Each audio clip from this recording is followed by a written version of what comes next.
Hi everyone, Murdoch here. Now in this video I want to talk about how you build the foundation for more power. Now it all starts in the setup and before that even it's understanding more about yourself. Obviously stiffness is a big factor. Stiffness, bad rotation or poor rotation, that's a factor. So as we get older, or let's say we've been in a job for most of our lives where we're sat down a lot, the small of our back will be stiffer. Our range of motion's not going to be the best. So you have to consider this, and please be careful later on when I show you this drill you need to do. But ultimately, power will come from, first of all, building a foundation in your address position to which you can load the power off. Wind up a good turn getting behind the ball. That way there is something to unwind on the way through, so your arms and club can release at speed through impact.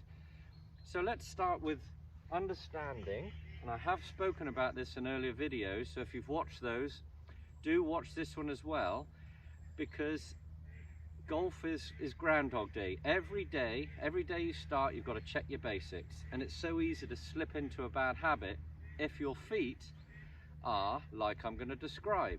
Okay, so let's say we're a little bit 10 to 2. We walk a little bit this way, feet turned out. So if we're a little bit splayed out with our feet, in the backswing, we're not going to be able to create the load point correctly on our right foot. The turn will be easy, we'll lose the connection between right knee and instep, and the weight will pass to the outside of the right foot. A common position to then start the downswing with an over the top. Also, you'll see if our right foot's in this turned out position, as you turn through, or try and turn through, you'll see that the right foot's on an angle to prevent the ease of left hip turning. You'll feel a pulling, a discomfort up the inside of this right leg. It's holding you back, it's kind of stuck there. It doesn't make sense for it to be in this position if we're trying to turn that way. The left foot turned out though will be easy. So the way I want you to position your feet, imagine you're on a clock face. Right in front of you where the ball is 12, to my side is 3, 6 behind me, 9 here. So position your right foot where it's between the 12 and the 1. Your left foot slightly turned out, about 11 o'clock. In this position, you're now, footwork wise, ready to create a loading platform.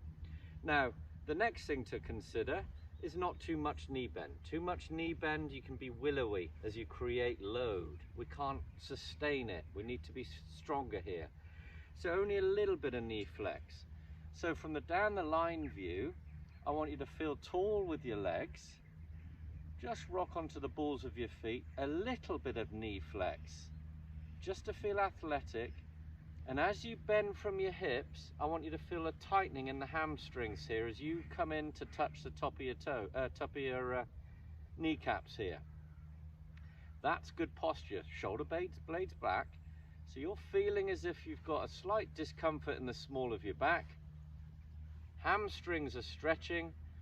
And then back to the front on view. A little bump down our railway line.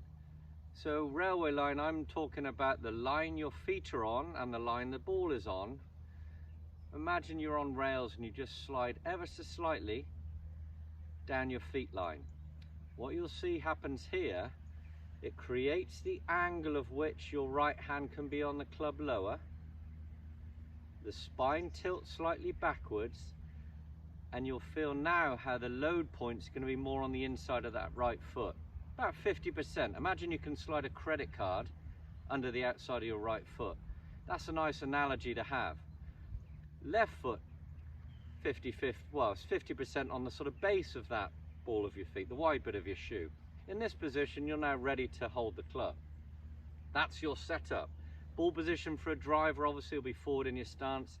So you'll see the majority of your body behind your ball line. Now when you're in this position and you're obviously forward bend's good, touching the top of your knees, hands on shoulders. Let's start with that one. You might be familiar with this one too. I've done variations of it with a club and so on, but this is the basic one, and you'll be able to see how you can do this in the office or at home or on a rainy day when you can't golf. So in that position, remember the little bump, you're going to turn now. Turn, imagining your spine, all right? So put a bit of thought into this before you make a move.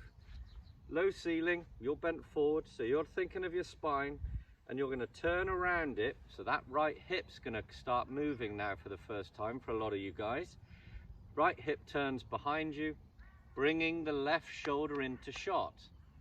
Now you can see with a mirror, you'll see a reflection of yourself, kind of like you're looking at me.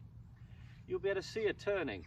You'll see that the spine tilt will be behind the ball. This is important now without the distraction of a club in your hands, because I want you to feel the raw core essence of it with these discomfort spots. You'll feel a load around your right knee and instep that I talked of, how you're creating the base to create a coil. Your stomach will tighten, the lats in your back will start to feel work. And this will be your top of the backswing. Your arms will be up here somewhere. The momentum of the weighted club will take you around to about here at the top. Hold it. Understand this discomfort, because when you have a club in your hand, you'd have grown to recognize and be familiar with that feeling and get comforted by it. So from down the line, looking at where the ball would be, think of the low ceiling, right hip will turn. You'll feel the right knee and instep working together, loading into that instep as you turn. It'll feel restrictive. You'll probably not feel like you complete your turn, but it'll be your new top of the backswing. So be very careful performing this with hands on shoulders first, but go right back to how you begin, how your feet are. Pigeon-toed, make an allowance for that too. Splayed out, make that allowance. So think of the clock face, little hip bump. Think of that structure, be very good with your angles, and then gently perform it, understanding that it starts with the knees down, creating that solid base that you then ultimately produce a more powerful wind up against. So at the top of the backswing when you're wound, can you see how a lot of other things can then take care of your downswing? So that's the start, that's the loading platform. Hope that helps. Like and subscribe, pass on the message. I'll see you in the next one. Take care.